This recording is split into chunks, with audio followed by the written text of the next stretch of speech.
Kumamoto, Nhật Bản, bệnh viện xin lỗi vì bỏ quên túi nhựa dài 15 cm trong bụng bệnh nhân. Một sai sót y khoa nghiêm trọng đã xảy ra tại Trung tâm Y tế tổng hợp thành phố Minamata. Theo thông tin từ cơ sở này, vào tháng 8 năm 2023, trong quá trình phẫu thuật viêm ruột thừa cho một nam bệnh nhân ngoài 50 tuổi, cư trú tại thành phố Kumamoto, ekip phẫu thuật đã để quên một túi nhựa y tế bên trong cơ thể bệnh nhân.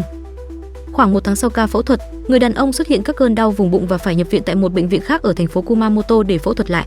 Tại đây, các bác sĩ phát hiện một túi nhựa còn sót lại trong cơ thể bệnh nhân. Chiếc túi có kích thước khoảng 15 cm chiều dọc và 10 cm chiều ngang, bị cuộn tròn và tồn tại trong ổ bụng. Phía Trung tâm Y tế tổng hợp thành phố Minamata cho biết sẽ chi trả khoản tiền hòa giải hơn 3 triệu yên cho bệnh nhân. Đại diện bệnh viện thừa nhận sai sót và cho biết, trong trường hợp phát sinh bất kỳ vấn đề sức khỏe nào do lỗi này gây ra, chúng tôi sẽ tiếp tục xử lý một cách thiện chí và có trách nhiệm. Vụ việc một lần nữa làm dấy lên lo ngại về công tác quản lý an toàn trong phẫu thuật và quy trình kiểm soát dụng cụ y tế tại các cơ sở khám chữa bệnh. Thông tin chỉ mang tính tham khảo, không thay thế tư vấn y khoa.